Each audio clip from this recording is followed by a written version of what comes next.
কবিরাজি আর সেই জাদুগিরি করিয়ে এই যে সূরা ফাতিহা পড়ে কোরআন শরীফ বিক্রি করে 30 ছাগল নিয়েছে, কি এরা যাবে কন? হুজুর বলেন, এই তোমারে কে শিখাইলে যে সূরা ফাতিহা পড়ে ফু দিলি পরে সাপের বিষ নষ্ট হয়? হুজুর আপনি বলেছেন সূরা ফাতিহার নাম সূরাতুশ শিফা, এতে ঝাড়ফুঁক করলে যে কোনো রোগ সুস্থ হয়, তাহলে এ তো সাপে কাটা রোগের রুগী, আমি ফু দিলি কেন সারবে না? আমি ফু দিচ্ছি, সুস্থ হয়ে গেছে, আমি কন্ট্যাক্ট করে নিচ্ছি 30টা ছাগল দিতে হবে, তা তো দিয়েছেন, খাবো কি খাবো না? হুজুর কয় তোমরা কটা জবাই দেখো আর আমারে কটা দাও। শুনিয়ে দেখেন মুহাদ্দিস সাহেবের কাছে আছে না নাই? তোমরা কটা খাও, আমারে কটা দাও। তাতে বোঝা যায় যে এই ঝাড়ফুঁক করে পয়সা নিয়ে খাওয়া জায়েজ, সদকা, এটা দুনিয়ার উদ্দেশ্যে জায়েজ আছে, দুনিয়ার তদবিরের জন্য। জালালি খতম পড়বো, আপনার 1 লাখ 4 লাখ খতম পড়িয়ে দেবো, আপনার অসুখ বিসুখ সারিয়ে যাবে, আপনি আমার কিছু দেবেন না, আমি আপনার বাড়ি বসে ফলবো কি জন্য? তবে নেকির উদ্দেশ্যে মরহুমদের রুহের মাগফিরাত, ইসালে সওয়াবের জন্য আলহামদুলিল্লাহ সূরা পড়ে কিছু খাওয়া জায়েজ নাই, বুখারী শরীফ পড়ে খতম করে দিলেও পয়সা নেওয়া জায়েজ নাই, খানা খাওয়া জায়েজ নাই, কোরআন শরীফ পড়ে দিয়ে তার বিনিময়ে পয়সা নেওয়া জায়েজ নাই, খাওয়া জায়েজ নাই, মিলাদ পড়েও পয়সা খাওয়া জায়েজ নাই, খানা খাওয়া জায়েজ নাই, যদি মাইয়েতের রুহের মাগফিরাত অথবা তার ইসালে সওয়াব উদ্দেশ্য হয়। আর দুনিয়ার কোনো স্বার্থ সিদ্ধির জন্য তাবিজ কবজ দিয়ে ঝাড়ফুঁক করে পয়সা নেওয়া জায়েজ আছে। বলতে চাইছি সূরা ফাতিহা উপকার যার জবান যেমন, তার জবানের কার্যকারিতাও সেরকম। হাফেজি হুজুর রহমাতুল্লাহ আলাইহির কাছে হুজুরের এক ভক্ত ছিল, এই ভক্ত সুস্থ, বাংলাদেশের সব ডাক্তার ফেল, সিঙ্গাপুর নিয়ে ফেল করে আছে, ইন্ডিয়া নিয়ে ফেল করে আছে, এখন তার আর কোনো উপায় নেই, সব ডাক্তার ফতোয়া দিচ্ছে তুমি মরে যাবা, মরার আগে ওষুধ খালিও খাতি পারো, ভাত খালিও খাতি পারো, বিষ খালিও খাতি পারো। এখন ওই লোক কয় যে মরেই যদি যাই, তার আর খাইয়ে বা ওষুধ খাইয়ে লাভ কি, ভালো ভালোই খাই যা পড়াতে চায়। ছেলেরা কয় যে বাপের জন্য জীবনের শেষ তদবিরটা একটু করি, একটু লন্ডন নিয়ে যাই। ডাক্তারদের, বাঙালি ডাক্তার কাছে বললেন যে আব্বার তো লন্ডন নিতে চাইতে হবে, পয়সা আছে তো, আপনারা একজন ডাক্তার আমাদের সাথে যাবেন, তার সম্পূর্ণ বেতন আমরা বহন করব, যা ইনকাম করেন। সব ওকে করে ডাক্তার ডুক্তার সহ 2 ছেলের সাথে যাবে, বউরা যাবে সাথে, বুড়ো বাপরে নিয়ে যাচ্ছে, ধনী মানুষ। হাফেজি হুজুর রহমাতুল্লাহ আলাইহির মুরিদ ছিলেন উনি, হুজুরির কাছে একটু শেষবারের মতো বিদায়ী দোয়া আনতে গেছে। হুজুর আমি তো চিকিৎসার জন্য বাহিরে যাচ্ছি, একটু দোয়া করেন, একটু দোয়া করেন। তো হুজুরদের স্বভাব কি, আসে একটু ফুফা দিয়ে দেয়, একটু পানি নিয়ে এসে পড়িয়ে দেই। হুজুর সেই হিসেবে 1 গ্লাস পানি পড়িয়ে দিয়েছে, দিয়ে কছে এখন 1 ডোক খাও, আর এয়ারপোর্টে যাইয়ে বিমানে উঠার আগে 1 ডোক খাইও, আর ওটিতে যাওয়ার আগে, অপারেশনে যাওয়ার আগে 1 ডোক খাইও। 3 ডোকে ভাগ করে দিয়েছে, 3 ডোজ। ওই লোক ওই জায়গা থেকে 1 ডোক খাইয়া বাড়ি এসে তো বিদায় নিয়ে যাবে, ওখান থেকে হুজুরের সামনেই 1 ডোক খাইয়ে বাড়ি আইছে। বাড়ি আসার পরে ছেলেকে কইতেছে যে তোরা রাগ করবেন নাকি? কি হয়েছে? আমার মনে হয় লন্ডন যা লাগবে না। কন্যা সুবহানাল্লাহ। আমার মনে হয় লন্ডন যা লাগবে না, আমার শরীর পুরো সুস্থ লাগতেছে। তো ওরা কইতেছে যে ওই মরার আগে ওইরকম পাকা পাকা কথা সবাই কয়, বাদ দাও, ওঠো। গুছাই গুছাই নিয়ে গেছে, বিমানে উঠার আগে 1 ডোক খাইয়ে ছেলেদের চাইতে সুস্থ, বিমান ভরে তুত্তুর হয়ে বেড়াচ্ছে বুড়ো। ওখানে যাইয়া ওটিতে যাওয়ার আগে 1 ডোক খাইয়া এবার ওটিতে হাসপাতালে ভর্তি হয়েছে, অপারেশন থিয়েটারে শোয়া, ডাক্তার এসে পরীক্ষা নিরীক্ষা করতেছে, রক্ত, পেশাব, পায়খানা, আউও লাকের মেশিনের মধ্যে ওই দিয়ে বাড়ি ফেলাইছে। কোন জায়গায় একটা রিপোর্ট আসলো না যে তার শরীরে কোনো একটা সাধারণত থেকে সাধারণ একটা রোগ আছে, কিচ্ছু নাই। যেই ক্যান্সারের জার্ম নিয়ে গেছে বাংলাদেশ থেকে, বহুত রিপোর্ট, সিঙ্গাপুরের রিপোর্ট, ইন্ডিয়ান রিপোর্ট, সব রিপোর্ট সাথে আছে, সবগুলো মিলে আর ওই জায়গার রিপোর্ট মিলে কিচ্ছু নাই। এখন ওই জায়গার ডাক্তাররাই বাঙালি ডাক্তারে গালাগালি হতেছে, ফড়িয়ে যাও তোমরা লন্ডনেতে, বাড়ি দেখে আবাল হয়ে যাও নাকি? খালি বস্তা বস্তা টাকা খাও, ডাকাতি করো, এর তো কিচ্ছু নাই, নিয়েছিস কে? স্যার এই রিপোর্টকে আমরা লিখিনি, রিপোর্ট তো আপনাকে এই লন্ডনের মেশিনই তো রিপোর্ট দিয়েছে, এই লন্ডনের তো মেশিন নিছি আমরা, তাতে দিলি কি করবো? কল নাই তো কোনো ওষুধ, রোগ নাই। এখন বলতেছে যে এ কি তোমরা চিকিৎসার পরে আর লাস্ট চিকিৎসা কি?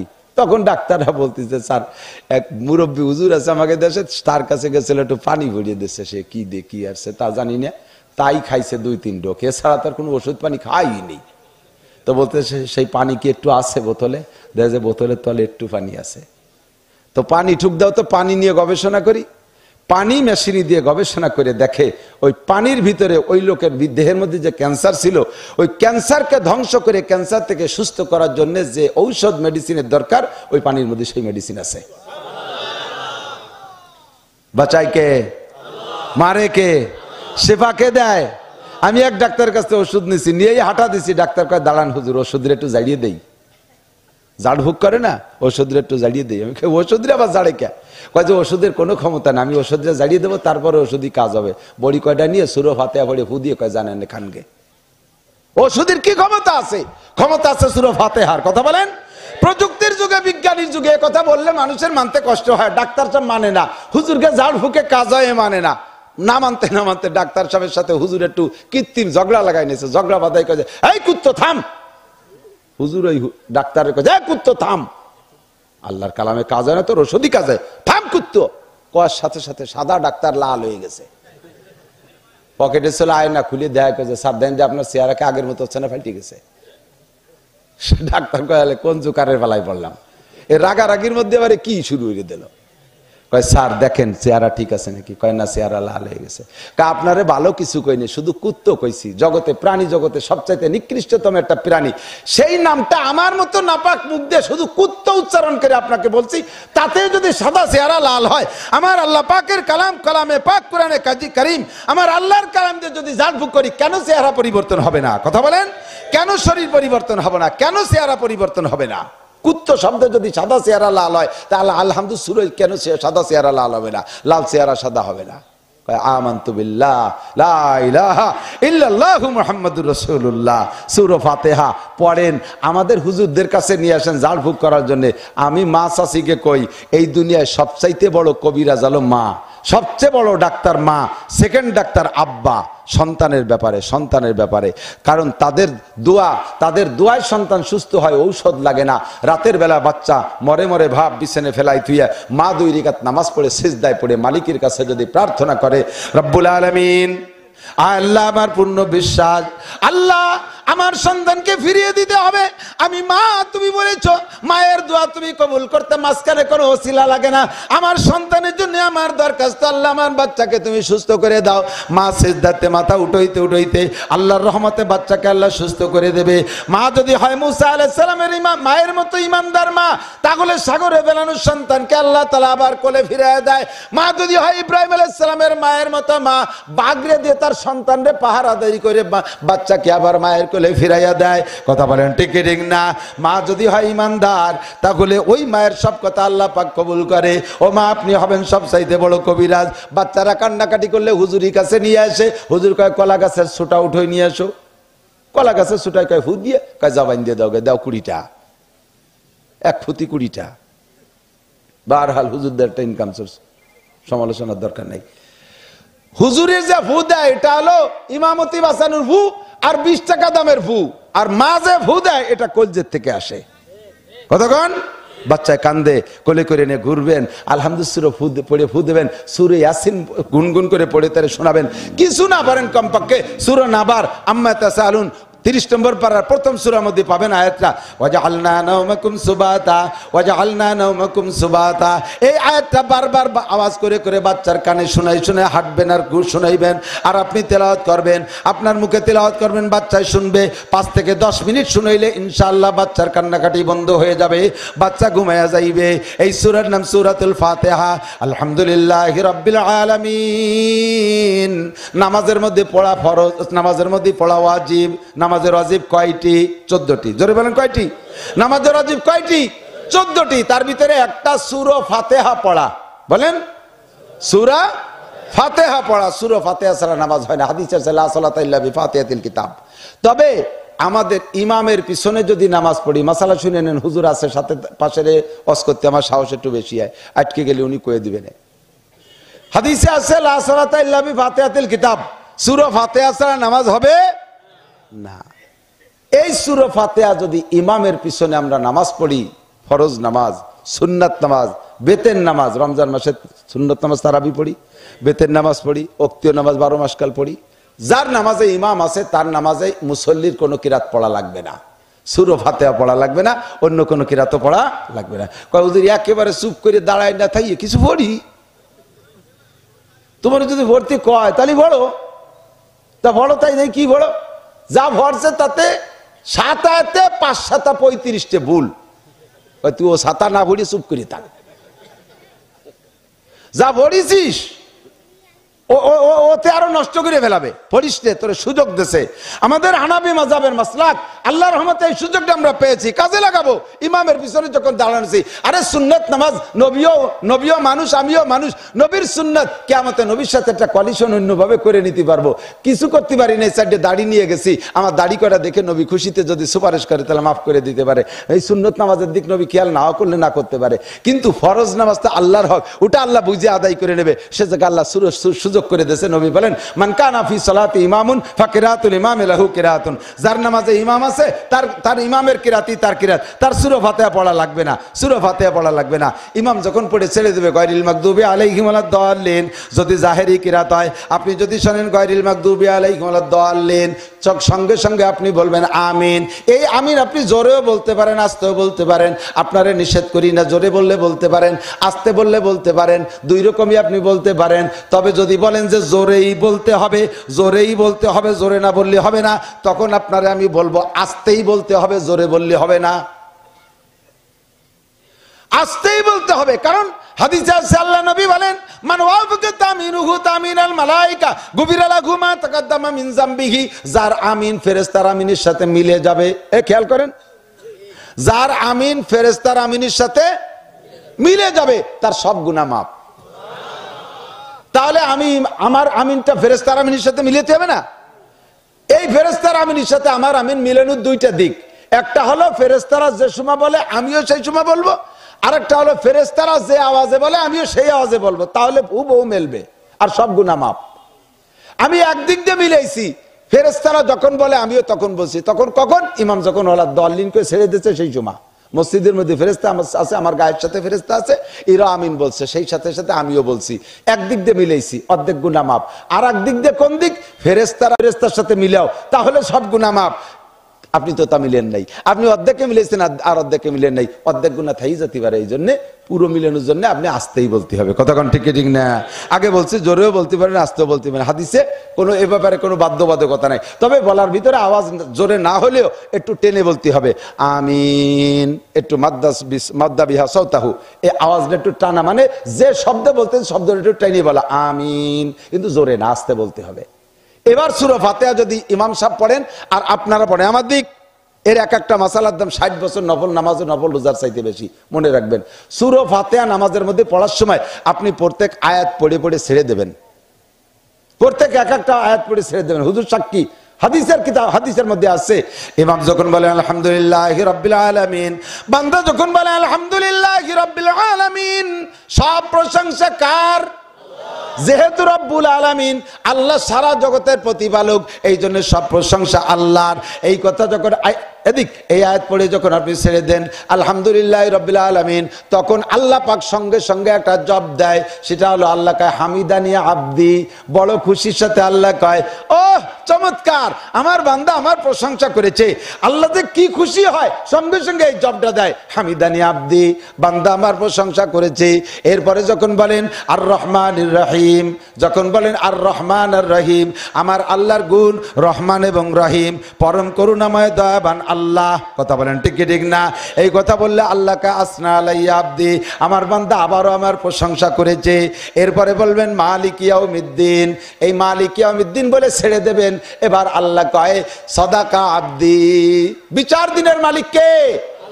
মাননীয় প্রধানমন্ত্রী শেখ হাসিনা, বিরোধী দলের নেত্রী খালেদা জিয়া, আমাদের বাংলাদেশ সুপ্রিম কোর্টের প্রধান বিচারপতি, এর একটারও খবর থাকবে? যার যার ভাষা নিয়ে আমার বলছে শুরু হয়ে যাবে সেদিন। কিসির আবার বিচারপতি? বিচারপতি কে? এই কথা নামাজের মধ্যে যখন বলেন মালিক ইয়াউমিদ্দিন, আল্লাহ খুশি হয়ে কয় সাদাকা আব্দি, থ্যাংক ইউ। ও বান্দা তুই কি রে বুঝলি যে বিচার দিনের মালিক আমি, তুই সত্য কথাই বলেছিস, আল্লাহ জবাবটা দিয়ে দেয়। এরপরে বলবেন ইয়াকা নাবুদু ওয়া ইয়াকা নাস্তাঈন, ইবাদত তোমারই করি। জোরে বলেন কার?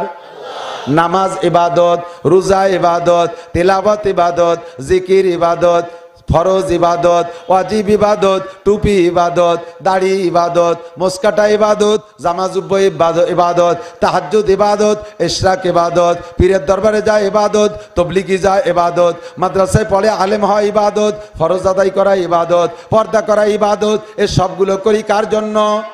একটু বলেন না কার জন্য? কোন ওয়ালা ইউশরিক বিইবাদাতি রাব্বিহি আহাদা, কোন ইবাদত করতে যে আল্লাহর সাথে কেউকে শরীক করবেন না। ইবাদতের মধ্যে আল্লাহর সাথে শরীক কাকে বলে? আপনি যে ইবাদত করছেন এই ইবাদত যদি আল্লাহ ছাড়া মানুষের সন্তুষ্টি বা মানুষের প্রশংসার লোভে করেন তাহলে এটা হলো শিরিক ফিল ইবাদত। এই ইবাদতের কোনো বেনিফিট নেই। আমি বহুত জায়গায়, সিজন তো শুরু হয়েছে, মাহফিলের সিজন, আল্লাহ বলেছেন মাস 2 হলো কেবল, আরো তো 4 মাস রয়েছে সামনে। এই ভিতরে বাঁধবে বহুত জায়গা। এই যে স্টেজে ডাইন পাশে এখন চেয়ার আছে কিন্তু লোক নাই। আমি এই চেয়ারে একজন বসেন, উঠে বসেন একজন। তা কয় না হুজুর ওটা হলো সভাপতির চেয়ার। তা ডাক দেন সভাপতি রে। কয় না উনি একটু রাগ হইছে। কি রাগ হইছে? কয় যে ওনার নাম দেওয়া হয়েছে পোস্টারে কিন্তু উনি এবার হজ করে এসে সে আল হাজ লেখা হয়নি। এই আল হাজ লেখা হইলেই দুঃখী চেয়ারে আইসে বসলো না স্টেজে, আর দেখায় ছেড়ে দিচ্ছে। এবার করলি মাহফিল কর, আগামী বছর দেখায় ছেড়ে দেবো। 8 লাখ টাকা দিয়ে হজ করে আসছি, আর কয় টাকা লাগতো বেশি আমার নামে শুরুতে আলহাজ শব্দটা দিতি। আমি হজ করবার, তোমরা আলহাজ দিতে পারবা না, দেখাই দেবো তোর মাহফিল, যাবো না তোর মাহফিলি। হয়ে গেল। তা তুমি কি হজ করছো কি স্টেজে বসে আলহাজ লেখানোর জন্যে? তোমার আলহাজ হবে কিন্তু হজ হই নেই। মানে হাজিতে আল লাগাই আইছে, স্টেজে টালের গুঁতো দিয়ে গেল। হাজিতে আল লাগাই আসছে। আপনার তো দাড়ি ছিল না, দাড়ি রাখলেন। কয় যে আর কতদিন, বুড়ো কালে দাড়ি না রাখলে মানসি কি কয়। এই দাড়ি রাখছে বুড়ো কালে কি জন্য? মানসি কি কয় ঠেকানোর জন্য। এই দাড়ি ইবাদত না, এ দাড়ি আল্লাহর জন্য রাখেন নাই। আপনি তো নামাজ পড়তেন না, এখন যে পড়েন বাড়ি বিটিকে জ্বালায় থাকতে পারি না, সেই জন্য চলিয়েছি। তাহলে এই নামাজ আল্লাহর জন্য না, এটা হলো বিটিকে ঠেকানোর জন্য নামাজ। কথা কন না কেন? চার দোকানে বসে আমি প্রত্যেক বছর নিসাবি চিল্লা দেই। প্রথম দিছি 3 চিল্লা, পরে আবার 3 চিল্লা, এরপরে প্রত্যেক বছর নিসাবি চিল্লা দেই। চিল্লা দেন দেন তা চার দোকানে গল্প মারেন কে? মানুষের কাছে আমির সব সাজার জন্যই, প্রশংসার লোভায়। তোমার চিল্লে হয়ে যাবে, চিল্লে হয়ে যাবে, 1 পয়সারও নাকি পাবা না। আমি যেদিন থেকে চরমুনাই গেছি একবারও একটা বছরও অজ্ঞান ফাল্গুন মিস করি না। করোনা তোমার লাভ হয়, তাই গল্প মারো কে? এই গল্প মারার দ্বারা তোমার চর মুনাই টুনে যা হয়েছে সব ডেহির ফারে শেষ। মুনাইয়ের বাড়িতেই সব সোজা হয়ে যাবা, কিচ্ছু পাবা না। মসজিদ এটা করে দিয়ে এখানে নেম প্লেট লিখে দাও, আমকের বেটা আমক করে দিছে। ঈদগাহ হল আমার নাম লিখে দিতে হবে। ব্রিজ একটা করিয়া এখানে নাম লিখে দিতে হবে, এক একটা করে নাম লিখে দিতে হবে। এগুলো শিরিক ফিল ইবাদত। মানুষ মারা যাওয়ার পরে 7 দিনের দিন মিলাদ দেওয়া, শুনে দেখেন জায়েজ আছে কিনা। আমি আপনাদের এলাকায় এসে ফতোয়া দিতে চাচ্ছি না, কোথাও নাই, কোরআন হাদিসের কোনো জায়গা নাই 7 দিন 10 দিন 40 দিনে মিলাদ দিতে হবে, গরু খাওয়াতে হবে, জিলাপি খাওয়াতে হবে, কোথাও নাই। সুন্দর করে বুঝাই দিচ্ছি, বুঝিয়েও গেছে। আবার বাপ আপনারা আগামী সোমবারে আমাদের বাড়িতে আসবেন, দুপুর বেলা দোয়া করবেন, 4 নুন ভাত খেয়ে যাবেন। তুই সকলি যে সেদিন নাসির হুজুর কইলো, আব্দুল সালাম সাহেব কইলো, সেদিন যে তুই সবচেয়ে ভালো বুঝলি, আজ এবারে কি করিস? বুঝি তো, একেবারে কিছু না করলি মানসি কি কয়। কতক্ষণ? এর নাম শিরিক ফিল ইবাদত। কিন্তু আপনি নামাজের মধ্যে বলছেন কি, ইয়াকা নাবুদু ওয়া ইয়াকা নাস্তাঈন, তোমারই ইবাদত করি, দাড়ি তোমার জন্য রাখি, কোরআন তোমার জন্য পড়ি, ফরজ তোমারই জন্য করি, নামাজ তোমারই জন্য করি, খরচ তোমারই জন্য করি, তাবলীগি তোমারই জন্য যাই, মসজিদ তোমার জন্য করি, মাদ্রাসা তোমার জন্য করি, সব ইবাদত তোমারই জন্য করি, আল্লাহ তোমারই জন্য করি। এই কথা বললেন প্রথম অংশে। শেষে বললেন যেহেতু সবটা তোমার জন্য করি, নাস্তাইন, সাহায্য তোমার কাছে চাই। আমি হাসিনের কাছে চাইতে পারবো না, এমপি মন্ত্রীর কাছে চাইতে পারবো না, চেয়ারম্যান মেম্বারের কাছে চাইতে পারবো না, সাহায্য তোমার কাছে চাই। যা যা লাগবে আমি না জানলেও তুমি জানো। এই আমার কি কি লাগবে সবটা কি আমি জানি? আরে কথা কয় না রে। এ যুবক, তোমার কি লাগবে সব তুমি জানো না, জানে কে? সৃষ্টিকর্তা আল্লাহই জানে, ঠিক না?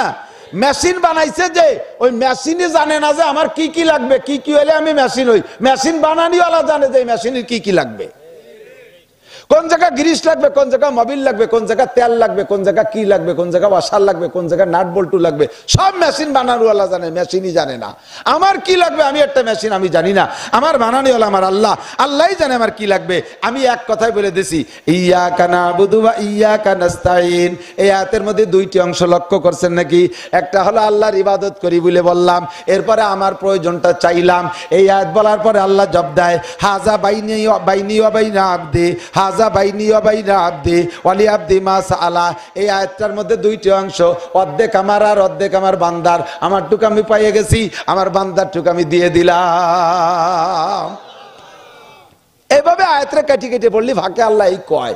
আর আপনি যদি একে টানি মারি দেন আলহামদুলিল্লাহ, হঠাৎ দলিন মাঝে কি কইছে, হঠাৎ দলিন, আল্লাহ তো কিছু ক্ষতি সুযোগই ভালো না।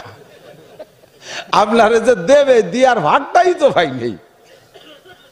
কখনো আবেশ সাবরা তারাবির নামাজেও ওইরকম গলামে সুরো ফাতিহা পড়বা না, শুনলে আমার পরাণ কাঁপে। যারা তর্জমা বোঝে না হুজুরের কাছে শুনে দেখেন, যারা তর্জমা বোঝে ইমাম সাহেব কিরাত পড়লে তর্জমার দিক লক্ষ্য করে থাকে। আমি তো মাঝে মাঝে বলি কিরাত, এই জেল্লাতুল কারি এটা বাবি আছে, নুরুল ইজামিদের সব হাদিসে ফতর কিতাবেও আছে। কিরাতের উচ্চারণ এবং কিরাত পড়ার নিয়ম এটা অধিকাংশ ইমামরা ফলো করে না। এ জায়গায় তেট্টু, ও জায়গায় তেট্টু, খোঁজ খাবলা পড়িয়ে রুকুতি চলে যায়। যে জায়গাতে যে আয়াত পড়িয়ে রুকুতি চলে গেল, ওর পরে আর একটা আয়াত পড়লি বারা বিষয়ের আলোচনাটা কমপ্লিট হয়, ওইটা বাদ দিয়ে চলে গেল। এমন খারাপ ঠে সূরা ইজাসসামান ফাতারাত ওয়া ইযাল কাওয়াকিবুন তাসারাত, হিফজ কোরআন শরীফে এই সূরাটা পৃষ্ঠার শেষে থেকে শুরু, 2 লাইন আছে শেষ পৃষ্ঠায় শুরু, আর বাকিটা পরের পৃষ্ঠায়। এই শুরুর 2 লাইনে এই পৃষ্ঠাতে না পড়িয়ে ওই পৃষ্ঠা যে আনতে পাইছে সেই জায়গাতে শুরু করে। প্রথম 2 লাইনই তোর কি ক্ষতি হচ্ছে? এইরকম বাংটা কেন পড়িস? প্রথম রিকাতে ওয়াইলুল লিকুল্লি হুমাযাতিল লুমাযা, দ্বিতীয় রিকাতে আলাম তারা। নামাজ হবে না তা না, নামাজ হইয়া যাইবে, কিন্তু তর্জমাগত মিল কইরা কোরআন শরীফে সেইভাবে সাজানো। প্রথম রিকাতে আলাম তারা, দ্বিতীয় রিকাতে লিলাফি পড়বেন। কারণ আলাম তারা লিলাফির ভিতরে কঠিন মিল। আলাম তারার ভিতরে ঘটনা কি? আলাম তার আল্লাহ বলেন আলাম তারা কাইফা ফাআলা রাব্বুকা বিআসহাবিল ফিল, হে নবী তুমি কি দেখো নাই, তারা কি দেখে নাই, আমি আল্লাহ পাক রব্বুল আলামিন আসহাবে ফিলের সাথে আব্রাহা বাদশার হস্তি বাহিনীর সাথে কি আচরণ করেছি। আলাম ইয়াজআল কাইদাহুম ফি তাদলিল ওয়া আরসালা আলাইহিম তায়রান আবাবিল, তাদেরকে তাদের সমস্ত ফেরেববাজি আমি ধ্বংস করে দিয়েছি, ষড়যন্ত্র আমি নস্যাৎ করে দিয়েছি। মিডিয়া ছিল, মাধ্যম ছিল, পদ্ধতি ছিল। ওয়া আরসালা আলাইহিম তায়রান আবাবিল, দলে দলে যাকে যাকে উড়ন্ত পাখি পাঠিয়েছি। তাদের মুখের ভিতরে ঠোঁটের ভিতরে 3টে করে বোমা দিছি। ঠোঁটে একটা বোমা, 2 পায়ে 2টে বোমা, 3টে বোমা ছোট্ট ছোট্ট সরিষার মতো এক একটা পাথর। এই 3 পাথর মেরে দিছি। ফাজালাকুম কাসফিম মাকুল, খাওয়া ঘাসের মতো খাওয়া ফসল গরুতে পায়ে পদদলিত করে যেমন নষ্ট করে দেয়, এহুদ এই মক্কার কাফেরদের এই সে আব্রাহা বাদশার বাহিনীদেরকে আমি ওরকম ধ্বংস করে দিয়েছি। এবার এই ঘটনা কেন ঘটাইলাম?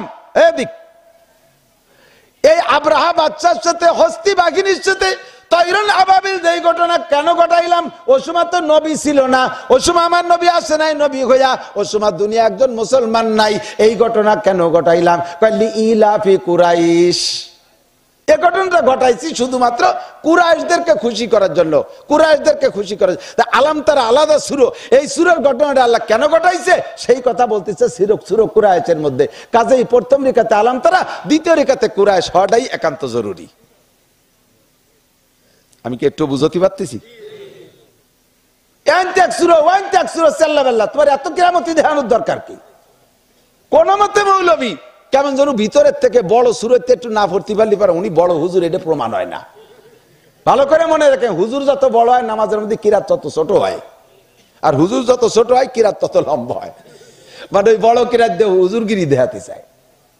আমার একেবারে বিরক্ত লাগে নামাজের এই যে, আরে সবকিছু শিখে রেখেন। এই যে মাহফিলের নামাজ, মাহফিল চলাকারে যে নামাজগুলো ওক্ত বাদে, এই সমস্ত ওক্তের কিরাত পড়তে ছোট। এই সমস্ত ওক্তের মাগরিবের নামাজে দাঁড়ায় গেছে প্রথম রেখাতে সূরা বাকারা, 2.5 ফেরা হুড়ি টেনে দিছে, সুর আছে, লম্বা লম্বা কিরাত। এই সময় কিরাত পড়তে ছোট, যেহেতু বিশাল জামাত, মানুষ এলোমেলো হয়ে যার ভয়। কে কোন হালাতে আছে, বুড়ো বুড়ো মানুষ কোনো মতে ওযু সাবি দাঁড়াইছে, দ্বিতীয় রেখাতে তো পেশাব করিও দিতে পারে, কোয়া যায় না। শটে ঘাটে সেরি দিতে হবে, নিয়ম শিখতে হবে। তো বলছেন নাকি এ কথা? প্রথম রেখাতে আলাম নাশরাহ লাক, দ্বিতীয় রেখাতে পড়েন 3 সমস্যা নাই। তবে আলাম নাশরাহ লাকার ভিতরে যে তরজমা তার সাথে মিল আছে। আলাম নাশরাহ লাকার ভিতরে কি আছে? ইজাস্তাদ্দাত বিকাল বালওয়া ফাফাক্কির ফি আলাম নাশরাহ ফাউসরুন বাইনা ইসরাইনে ইজা ফাক্কারতাহু ফাফরা।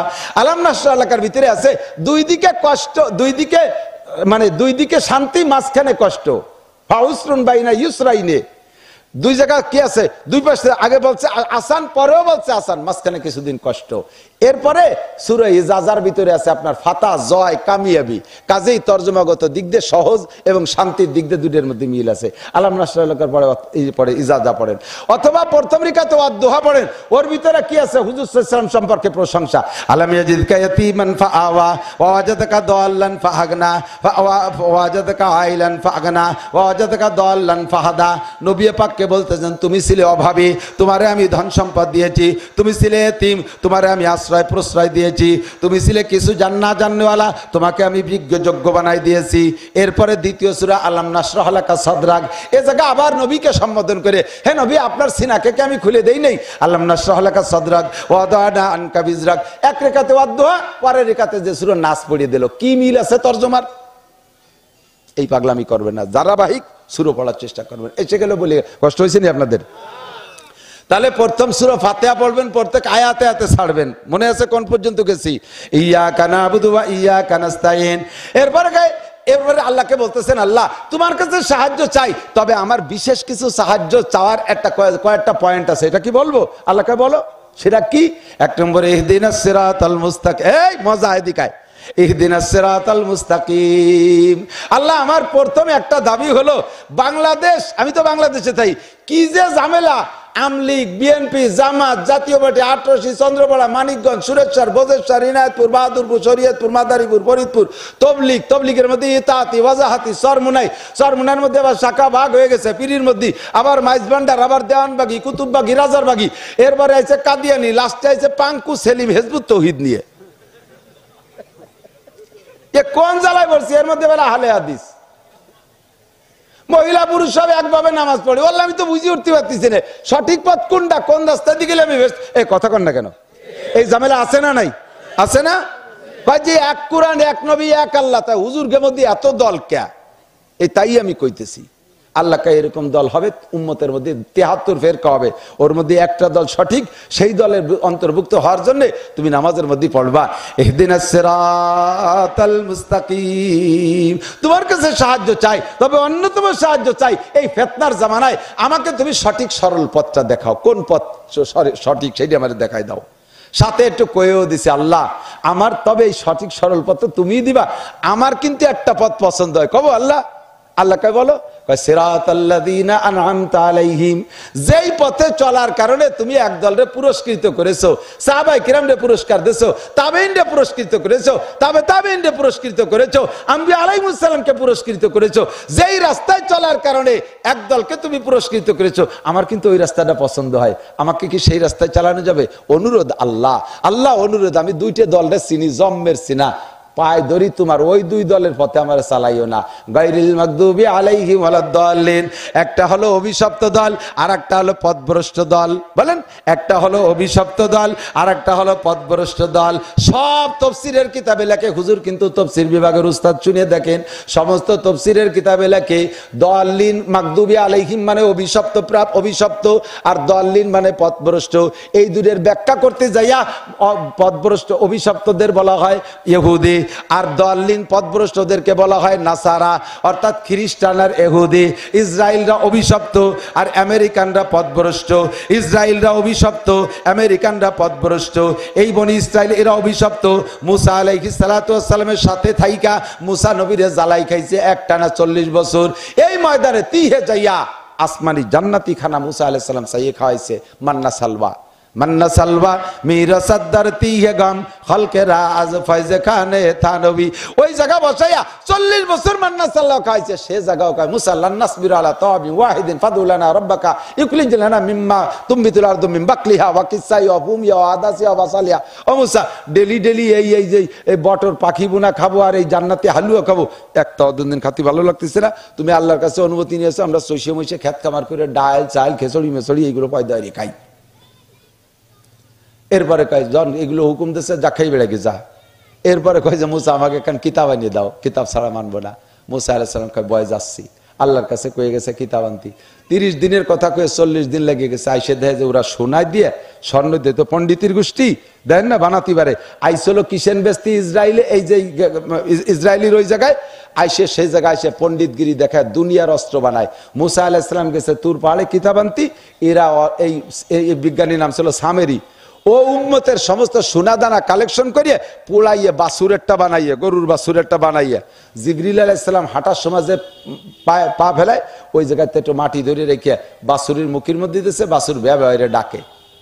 মুসা আলাইহিস সালাম কইছে আমি 30 দিনের মধ্যে আসবো, সে আসতে লেগে গেছে 40 দিন। এই সামেরি উম্মতরে বুঝাইছে, দেখ মুসা আল্লাহরে তালাশ করতে গেছে, আল্লাহরে পাচ্ছে না, আল্লাহ এই যে চলে আইছে, তোরা এই বাসুরে সেবা দে। সব যে সে বাসুরে পুজো করা শুরু হচ্ছে, কত বড় বেকায়দা। মুসা আলাইহিস সালাম আইসে দেয় যে ওই ঘটনা, উনি প্রথম রাগ হয়েছে ওনার বাইর উপরে, হারুন আলাইহিস সালামের নবী বানায় দিয়ে গেছে। তোরে আমি উম্মতের রাখালিতে দিয়ে গেলাম, তুমি থাকতে এই ঘটনা কে রে করলো। হারুন আলাইহিস সালাম কাছে বাড়ি আমি বহুত চেষ্টা করছি, পারি না, আমারে মারিয়ে ফেলতে চাইছে। আমি চুপ করে এসে রাখ আমার বাড়ি, এসুক দেখ পানি দিস কেন। এই শয়তানগুলো আমার খুব ভয় দিছে, মেরিয়ে ফেলতে চাইছে। তো যাইয়ে মুসা আলাইহিস সালাম সামেরিরে পিঠ মুড়াই দিয়ে বাঁধ দিয়ে সরের উপরে খুঁটো গাড়িয়ে বাঁধ দিয়ে তুইছে, হেনে থাকবি, না খেয়ে মরবি, লামে সাসা, ওর সাথে কোনো কারো সম্পর্ক নাই, সবাইরে নিষেধ করে দিছে, স্বামীর সাথে কথা বলবি না। ওই জায়গাতে না খাইয়ে শুয়ে মরিয়ে গেছে, বাসুরডারে ফোড়ায় ফেলাইছে। এরপরে এই উম্মত কয় যে মুসা তুমি তৌরাতে কি লিখে আনছো কও। মুসা আলাইহিস সালাম কি তোকে ভাষা ঠিক কর, আমি লিখছি কিন্তু আল্লাহ পাঠাইছে। হয়তো তো যাই হোক ফলো দেই কি লেখছে। লেখছে ওর মধ্যে 1 নম্বরে জামায় যদি কাপড় যদি ময়লা লাগে ধুইলে পরিষ্কার হবে না, ওটুকু কেটে ফেলতে হবে। ওরা কয় এটা সম্ভব না, বাদ দাও, পরের পৃষ্ঠা পড়ো।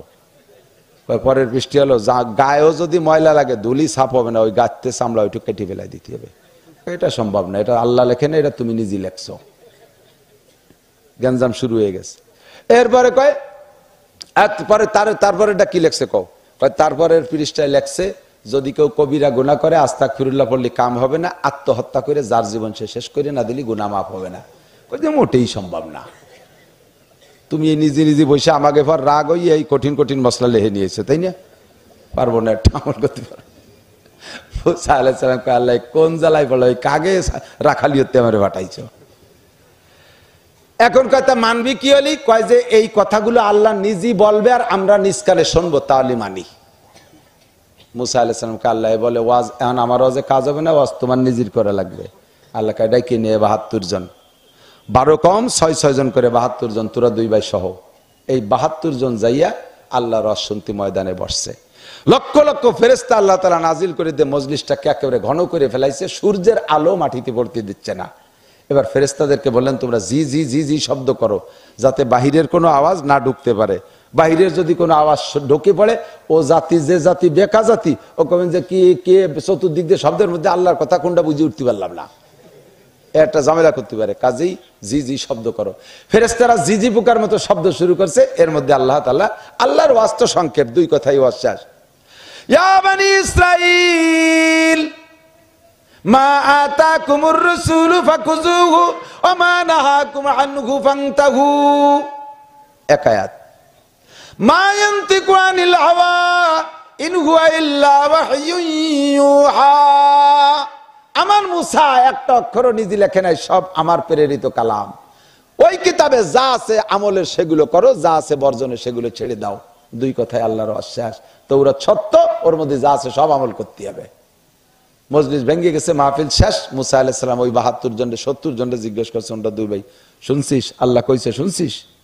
শুনছি তো। কিরা কলো আল্লাহ কলো না কিরা কলো, না দেখলি ফুসাই নাকি? চোখ দিয়ে বক্তার মুখ না দেখতে পারলি হয়? আরিনাল্লাহ যা, আরে আমি কই না কোরআন শরীফ আছে আরিনাল্লাহ জাহারাতান, সরাসরি আল্লাহ আমাদের সামনে বসে ওয়াজ করবে, নালি মানি না। কে কোন যাইতে ওই যে আল্লাহ কইছে না শয়তানি করলো, তা ঠিক কি? মুসা আলাইহিস সালামকে আল্লাহ আমি আর পারতেছি না জাতি ছাড়া। আল্লাহ কয় ঠিক আছে অপেক্ষা করো, এখন থেকে তোমার কাজ শেষ, কারণ আমি ওয়াজ করতেছি, শুরু করছি, আমি ওকে সামনে যাব। জিব্রাইল আর মিকাইল রে পাঠাই দিয়ে, আজরাইল আর মিকাইল রে পাঠাই দিয়ে 2 পাশে 2 জন দাঁড়াইছে, আকাশ জোড়া বডি করে ওই 72 জনের সামনে করে। মুসা আর হারুন আলাইহিস সালাম বাদে এই 2 জন এমন বেগে চিক মারছে 2 ফেরেশতা, 70 জন জায়গায় শেষ। মাগদুবি আলাইহিম, খোদার গজব শুরু হয়ে গেছে। এই গজবে 70 জন শেষ। এখন মুসা আলাইহিস সালাম দুশ্চিন্তায় পড়ে গেছে, আল্লাহ এ তো তুমি রাগিয়েই মারছো ঠিক আছে, কিন্তু এই যে নেতৃস্থানীয় 70 জন এগে যদি এনে মারিয়ে থুয়ে যাই, আমার বাড়ি উঠার কায়দা নেই। ওই উম্মত তো ওগেই বংশধর, কবে না যে মুসা তুমি এইভাবে গুছাই গুছাই নিয়ে নিয়ে দল দলে আমাকে মারা শুরু করছো, পায়ে ধরি আল্লাহ বাঁচাই দাও। আল্লাহ পাক আবার 70 জনকে জিন্দা করে দিছে। মুসা আলাইহিস সালাম এবার জিজ্ঞেস করছে, এই আল্লাহ আছে, বিশ্বাস হয়? কয় যে হুজুর বিশ্বাস হয় মানে এই জায়গাতে বাড়ি চলেন, আগে একবার মরছি বাঁচছি, আর মরলি বাঁচবো না রে, সরেন তাড়াতাড়ি। বাড়ি চলে আসছে। এখন ওরা এসে বলতেছে, এই উম্মত সবাই তো অপেক্ষায় রয়েছে, ভিআইপি মেহমান আল্লাহর সাথে দেখা করে আসতেছে, 6 লক্ষ বনি ইসরাইল ওত পাইতে বসে আছে, গেট টেট বানায় প্যান্ডেল করে বসে রয়েছে, ইন্ডাওয়াজ করবে। যে বলতে হুজুর আজকে থেকে আপনাকে 2 বার কোনো ওয়াজ লাগবে না, ওয়াজ সব আমরা করব। এবার ওরা আওয়াজ করতে, বনি ইসরাইল সাবধান, মুসা যা বলবে তাই শুনবি, একটা কথা উল্টো পাল্টা করার কায়দা নাই। এ তৌরাত সম্পূর্ণ আল্লাহ নাজিল করা কিতাব, এর সাথে বেয়াদবি করলে বাঁচবি না। একটু সুযোগ আল্লাহ দিয়েছে, সেই কথাটা যদি মুসা আগেতেই বলতো তাহলে তার এত ঝামেলার মধ্যে যেতাম না। মুসা আলাইহিস সালাম গাই কি সুযোগ দিয়েছে, কয় যে আল্লাহ বলছে যে যেটা পারো আমল করিও, না পারলি দরকার নাই, এরকম একটা সুযোগ আল্লাহ দিয়েছে। মুসা আলাইহিস সালাম কয়, এই শয়তান কোন সময় কইছে? কয় যে কইছে এক ফাঁকে, আপনি খেয়াল করেন নাই। তোরা 70 জন মরিও গেলে আমরা 2 ভাই সবসময় তাজা কইলি, আর আমরা খেয়াল করলাম না, লাগাই নিছে গেঞ্জাম। এরপরে আল্লাহ পাক রব্বুল আলামিন রাগ করে পাহাড় একটা উঠে ওদের মাথার উপরে বসাই দিয়েছে। আমি তো হাফেজ না বিদায় আয়াতগুলো সব বলতে পারতেছি না, কোরআন শরীফের আয়াতের তর্জমা আমি বলতেছি। পাহাড় একটা তাদের মাথার উপরে বসাই দিয়েছে, এমন কুদরতি পাহাড়, ছোট ডারো মাথায় থেকে, বড় ডারো মাথায় থেকে, শুয়ে থাকলেও মাথায় বাঁধে, দাঁড়ালিও মাথায় বাঁধে, এই পাহাড় সরে না। এত বড় পাহাড় যদি মাথার উপরে থাকে তাহলে কোনটাই উষ্ঠায় কখন ছাড়িয়ে দেয়, একেবারে ফেসে যাবো তলে তাইয়ে। বইতে বইতে কইছে, মুসা আল্লাহরে কও এই পাহাড় সরাও, আর জীবনে তোমার উল্টো করবো না। মুসা আলাইহিস সালাম বললেন, আল্লাহ এবার বাপ ভালো, সরাই দাও পাহাড়টা। বিসমিল্লাহ। আমি মাগদুবি আলাইহিম বুঝানোর জন্য কিসসাটা বলতেছি শর্টে কাটে, মাথায় মাথায়। পাহাড় সরাই দেওয়ার পরে আবার কর্মকারের লোহা যেই সেই আকাম, নামাজ নাই, রোজা নাই, পর্দা নাই, পশিদা নাই, সব উল্টো পাল্টা শুরু করছে। মুসা আলাইহিস সালাম কয়, তোরা কি করলি? একটু আগে আমি তোকে নিয়ে তার আল্লাহর সামনে যার কায়দা নাই, পদে পদে উল্টো পাল্টা করবি, আর তাই নিয়ে আমি বারবার কব, এবার আমি করতে পারবো না কিছু। কয় যে অত বড় পাহাড় মাথার পর থাকলি তওবা না করি পারা যায়? মুসা আলাইহিস সালাম কয়, আল্লাহ কি জাতি তুমি আমার দেশে উম্মত। আল্লাহ কয়, এখন থেকে ওয়াজালা আমার, আমল চলবে, তোমার আর কাজ শেষ। এখন হবে গজব, শুরু হয়ে গেল বন্যা, তুমুল বন্যা, সমস্ত মানুষের এই গলা সমান পানি, এক টুকটারও গলা সমান, 10 হাত লম্বা যেটা তারও গলা সমান, একই পানি। এর শীত হয়ে রয়েছে, কয়দিন থাকা যায় কন্দি দেই। একান্ত বদমাইশ যেগুলো সবগুলো সব গজবের শেষ। ওই সময় যারা খালেস তওবা করছে, আল্লাহ তাআলা তাদেরকে বাঁচাই দিয়েছে, তাদেরকে নিয়ে উম্মত গঠন করছে। এর নাম হলো মাগদুবি আলাইহিম। আমাদের দোয়া সূরা ফাতিহার ভিতরে, গায়রিল মাগদুবি আলাইহিম ওয়ালাদ-দাল্লিন,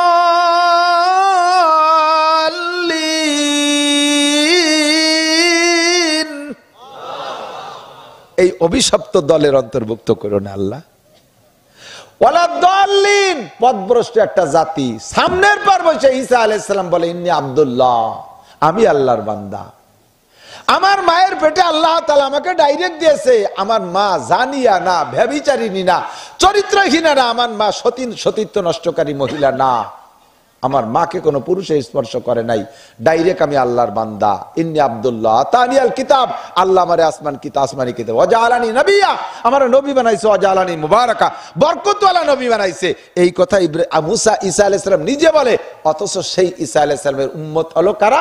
ওর দাবিদার আর কি, এই আমেরিকান, ইহুদি, ফ্রান্স, ইটালি, অস্ট্রেলিয়া, পশ্চিমা ইউরোপ কান্ট্রি যারা আছে, ইংল্যান্ড ফিংল্যান্ড সহ সব দাবিদার খ্রিস্টান যত আছে, হযরত ঈসা আলাইহিস সালামের উম্মতের দাবিদার, এরা হলো পথভ্রষ্ট। ঈসা আলাইহিস সালাম নিজে বলে আমি আল্লাহর বান্দা, আর ওরা কয় না আপনি আল্লাহর ছেলে। এই গুমরা জাতি, আল্লাহ তোমার কাছে পানা চাই, 2 জাতির দলভুক্ত আমাকে করো না, এদের সাথে আমাদেরকে বানায়ো না। আল্লাহ পাক এবার টার্গেট করে বলে, আমার দেশ প্রেমিক, আমার ইমান ইসলাম প্রিয় বন্ধুরা লক্ষ্য করবি, আল্লাহ পাক বলেন, ইয়া আইয়ুহাল্লাযীনা আমানু লা তাত্তাখিযুল ইয়াহুদা ওয়ান নাসারা আউলিয়া। এই ইহুদার নাসারারে বন্ধু বানাইস না। কে বলছে? এ যুবক কও, কে বলছে? কি বলছে বলো? ইহুদার নাসারা, খ্রিস্টান আর ইহুদি, ইসরায়েলের বংশ, আমেরিকার বংশ, এদেরকে তোমরা বন্ধু বানাবা। ওই যে মেসির গেঞ্জি গায়ে দিস না, ওই মেসি কিন্তু ইহুদি, এ নাসারা। মেসি কি নাসারা, তার গেঞ্জি পরবি, কিয়ামতে মেসির সাথে তোকে বিবেচনা করা হবে। আমি কই না, আল্লাহ কয় ওমাইয়াতাওয়াল্লাহু মিনকুম ফাইন্নাহু মিনহুম, যার সাথে যার মিল হবে তার সাথে তার হাসর হবে। খোল মেসির গেঞ্জি, বাদ দে মেসির চুল, ওই পশ্চিমে প্লেয়ারদের মতো চুল কাটিস, চুলি মিলাইয়া একসাথে গরু সাজরানোর মতো সাজরাবে। অসিকাল্লাযীনা কাফারু ইলা জাহান্নামা যুমারা, পাছাই তুলে দলে দলে পিটেতে জাহান্নামে নামাবে। তওবা কর, আজকে থেকে পাক্কা প্রতিজ্ঞা, আমি যতটুকু পারি ইসলামের উপকার করব। আর মরণ পর্যন্ত এই যুবক আমার দিক, মরণ পর্যন্ত প্রতিজ্ঞা, আমার জীবনে যতটুকু সম্ভব আমি কাফেরদেরকে ক্ষতি করব। কথা কয় না? কাফেরদেরকে, তারা যদি আমার উপকার না করে, তারা যদি আমার ক্ষতি করে, আমি কেন তার সাথে এত সম্পর্ক রাখতে যাব? আমার মাননীয় প্রধানমন্ত্রী পর্যন্ত বলে দিচ্ছে, সেদিনকে ওয়াইসি মিটিং এ যাই বলে আসছে, আমরা আজীবন ফিলিস্তিন বাইতুল মুকাদ্দাসের পক্ষে, ইসরায়েলের পক্ষে না। বাংলাদেশ পাসপোর্ট যারা করছেন খুলে দেখতে পারেন, ওর মধ্যে একটা জায়গায় লেখা আছে শুধুমাত্র ইসরায়েলে ভিসা হবে না, ইসরায়েল বাদে বিশ্বের সব জায়গা ভিসা হবে, ইসরায়েলে হবে না। প্রধানমন্ত্রী পর্যন্ত আমাদের বাংলাদেশের সরকার ফিলিস্তিনের পক্ষে, ইসরায়েলের বিপক্ষে। তোমাকে নিশ্চিন্তে এখন ফিলিস্তিনের পক্ষ সমর্থন করতে কোনো সমস্যা নাই। ওদের সমস্ত পণ্য পরিহার করব, ওদের কোনো পণ্য ব্যবহার করব না, আরএফএল এর কোনো পণ্য কিনবো না, ব্র্যান্ড কোম্পানির কোনো পণ্য কিনবো না। ইহুদি কোম্পানি যা আছে এগুলো উলামায়ে কিরামের কাছ থেকে জানিয়ে খুঁজে সেগুলোকে বাদ দেবেন, পারবেন না ইনশাআল্লাহ। ওদের প্যান্ট পরবো না, ওদের প্যান্ট পরবো না, ওদের মডেলের প্যান্ট পরবো না, ওদের মডেলের কোনো পোশাক পরবো না, ওদের মডেলে দাড়ি রাখবো না, ওদের মডেলে চুল কাটাবো না, ওদের মডেলে কোনো কিছু করবো না। এমনকি এমন পাক্কা প্রতিজ্ঞা করা উচিত মোমেনের জন্য যে আমি আরবি না শিখে ইংরেজি শিখবো না। ইংরেজি শিখবো মাত্র একটা উদ্দেশ্য, সেটা হলো আমি যদি ইংরেজি বলতে পারি বহির্বিশ্বে ইংরেজকে দাওয়াত দেব, কলেমার দাওয়াত, এই উদ্দেশ্যে। আর ইংরেজি না পড়লে আমি ভাত হবে না, চাকরি হবে না, এই উদ্দেশ্যে। ইংরেজি পড়লে তুমি মুশরিক হয়ে যাবা, তুমি বেঈমান হয়ে যাবা। আল্লাহর রহমতে আমরা মৌলবীরা লাখ লাখ লক্ষ লক্ষ মৌলবী একটা ইংরেজিতে আলিফও জানি না। আমার মহতান সাহেব হুজুর কইতে যাও, আমি ইংরেজিতে আলিফও জানি না। ইংরেজিতে আলিফ আছে নাকি? তার মানে কোন অক্ষর জানে না। তো আমরা ইংরেজিতে বহুত কিচ্ছু জানি না, আল্লাহর রহমতে না খেয়ে মরতেছি না। মান সম্মানের অভাব নাই, সম্মান ভালোবাসার অভাব নাই। আল্লাহ পাক রুজির মালিক আল্লাহ। পাক্কা প্রতিজ্ঞা, আজকে থেকে আমরা মুসলমানদের কোন প্রোগ্রামে অংশগ্রহণ করব? হ্যাঁ বলো, করবা? হিন্দুদের সাথে তো আমাদের একসাথে একই সমাজে থাকি, তাদের সাথে শত্রুতাই নেই। কিন্তু দুঃখের বিষয় হলো তারা হিন্দু ভাইরা আমাদের বাংলাদেশের সংখ্যা লঘু, আমরা মুসলমান সংখ্যাগরিষ্ঠ। আমাদের স্বরাষ্ট্র, পররাষ্ট্র, ধর্মমন্ত্রী, প্রধানমন্ত্রী, প্রেসিডেন্ট সবই মুসলমান। আমাদের সেনাবাহিনীতে একটা হিন্দু নাই, সেনাবাহিনী সম্পূর্ণ মুসলমানদের তৈরি। পুলিশ বিডিআরের মধ্যে কিছু থাকতে পারে, বাকি সংখ্যা লঘু। তারা আমাদের কাছে আদর যত্নে ভালোবাসা নিয়ে থাকে, অথচ আমাদের এইখানে থাকে, এইখানে খাইয়ে সম্পর্ক তার অন্য জায়গার সাথে। আমরা এত ভালোবাসা দিয়ে মোদির সাথে সম্পর্ক রাখি, বাংলা আমাদেরকে ফারাক্কায় পানি দেয় না, পদ্মা নদী শুয়ে চর পড়িয়ে গেছে, তারপরও বাংলাদেশে আসলে আমরা ইলিশ মাছ না দিয়ে পারি না, ইলিশ মাছ দিয়ে দেই।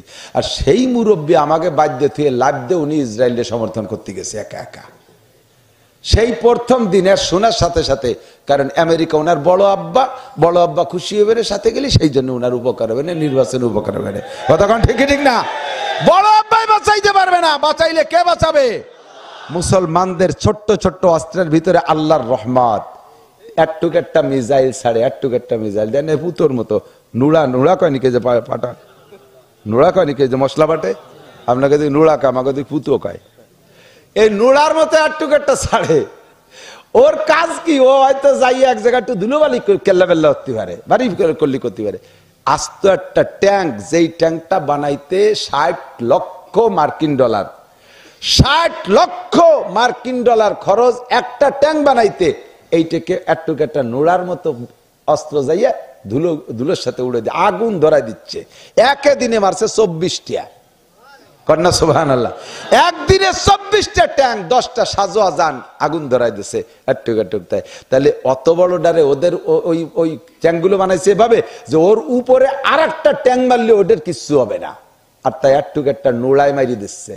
তাহলে এই নোড়ার পিছনে কে আছে? ওরা মারার সময় আয়াত পড়ে, ওমা রামাইতা ইদ রামাইতা ওয়ালাকিন্নাল্লাহ রামা। আমি যখন ফিকি, আমি ফিকি না, ফিকে মারি আমার হাত দে, ওর মধ্যে থাকে আল্লাহ পাকের কুদরতি বুলডোজারি ক্ষমতা। মাত্র নিরস্ত্র একটু বন্দুক ফন্দুক আওয়াজ আমার পাটা নুড়ো নিয়ে এই নিয়ে লাগিয়া গেছে আল্লাহর রহমতে। এখনো পর্যন্ত হামাস আর ফিলিস্তিনের হেজবুল্লাহ, লেবাননের হেজবুল্লাহ, ফিলিস্তিনের হামাস বাহিনী, গাজার হামাস বাহিনীকে এখনো পর্যন্ত দুমাইতে পারে নাই। উপর দিয়েছে বোমা মারে, বিল্ডিং মারে, সাধারণ পাবলিকরে মারে। ওর নাম যুদ্ধে জয় না, যুদ্ধে জয় হলো সেনাবাহিনীকে দুর্বল করতে পারা। তোমরা যতটুকু ধমক দাও তার চাইতে জোরে ধমক দেয় আবার মুজাহিদরা, তার চাইতে জোরে ধমক দেয় মুজাহিদরা। তোমাদের শুধু ধমক সার, আল্লাহর রহমতে মুজাহিদরা কাম সাইরা দেবে, বিশ্বাস হয়। কাদের দলে আপনারা? ফিলিস্তিন না ইসরায়েল? ইসরায়েল না ফিলিস্তিন? বলেন ফিলিস্তিন, ফিলিস্তিন জিন্দাবাদ, জিন্দাবাদ ফিলিস্তিন, ফিলিস্তিন বাইতুল মুকাদ্দাস, বাইতুল মুকাদ্দাস। ইহুদিদের চেলারা হুঁশিয়ার, সাবধান, ইহুদিদের চেলারা জো বাইডেনের দুই গালে লাথি মারো তালে তালে। হয় না কেন? জো বাইডেনের দুই গালে লাথি, স্যান্ডেল জুতোর দরকার নাই, লাথিও তাও বাম পাই দিয়ে। জো বাইডেনের দুই গালে, নেতানিয়াহুর দুই গালে। বিশ্বের মুসলিম জেহাদ করো, একাও না, একাও জেহাদ করো। বিশ্বের মুসলিম আপাতত জেহাদ, ওদের সমস্ত পণ্য ত্যাগ করলাম। এই যাটুক কয়দিন ধরে করছি না, 1 মাস ধরে বলতেছি। এই দিনের মধ্যে, এই কয়দিনের মধ্যে সারা পৃথিবীতে পণ্য পরিহারের যে জেহাদটা চলছে, তাতে তাদের অর্থনীতিতে 15% ধস এসে গেছে। বলেন না আলহামদুলিল্লাহ, বলেন আলহামদুলিল্লাহ। আমরা যদি 20 বছর কইতো, অত না খাইয়ে মরি যাবেন, আল্লাহ বাঁচানি। ইনশাআল্লাহ, ইনশাআল্লাহ কিছু করতে পারিনি, একটুক তো করতে পারি। আল্লাহ তাআলা তৌফিক দিক, বলেন আমিন। ঈমান বাঁচানোর জন্য এই মুহূর্তে উপায় নাই। চতুর্মুখী ফিতনা, আহলে হক উলামায়ে কেরাম যা বলবে এটা মানবো না ইনশাআল্লাহ। কোনো মতামতি নাই। ফিতনা আইছে আহলে হাদিস ফিতনা, ফিতনা আইছে হিজবুত তাওহীদের পাঙ্কু সেলিম। এই পাঙ্কু সেলিম সেমরা সেমরি বিটা বেটিকে নিয়ে একসাথে জাইরি নামাজ পড়িয়ে দিচ্ছে। ফেরেশতারা লজ্জায় ওকে দিকে কোনো ফিরিও তাকায় না। শয়তান বমি হৃদয় পাঙ্কু সেলিমের ফাজলামি দেখলি। বাড়ি পর্দা পশিদা করব, ইহুদিদের সমস্ত পণ্য ত্যাগ করব। এই যুবক, পাক্কা সিদ্ধান্ত, জীবনে কোনোদিন হিন্দুদের কোনো প্রোগ্রামে, ধর্মীয় অনুষ্ঠানে যাব, তাদের কোনোটা খাবো, তাদের কোনো মানে আনুষ্ঠানিক যে সমস্ত আনন্দ আছে এগুলো আমরা উপভোগ করব না। ঠিক আছে তো ইনশাআল্লাহ। এর মধ্যে একজন মুরব্বী বানাই গেলি, কি ডাকারে কি শিখেবে কন্ত? বেশি বেশি রান্না বান্না, পিকনিক, খাওয়া খাই শেখা যেতে পারে, ভালো ভালো। কিন্তু আলেমের সাথে গেলে নামাজ শেখা যায়, অজু শেখা যায়, গোসল শেখা যায়, কোরআন শেখা যায়। ঠিক কি ঠিক না? আল্লাহ তাআলা আমাদের তৌফিক দান করে, বলেন আমিন। যেই মসজিদের উদ্যোগে আমাদের মাহফিলের সিজন তো শুরু, সামনে আরো 4 মাস ধরে মাহফিল হবে, দিতে দিতে বিরক্ত হয়ে যাবেন। কর্তৃপক্ষ একটু দাবি করছে, যদি আজকে আপনারা তো মানে প্রত্যেকের তৌফিক অনুযায়ী একটু মহাব্বতের সাথে আল্লাহর ঘর মসজিদের সুবাদে যেহেতু মাহফিল, আমরা মসজিদে কিছু দিয়ে যাই, জিহাদের নিয়তে, যে আমাদের দানটা বাইতুল মুকাদ্দাসে দেওয়ার মতো ইনশাআল্লাহ নেকি হবে।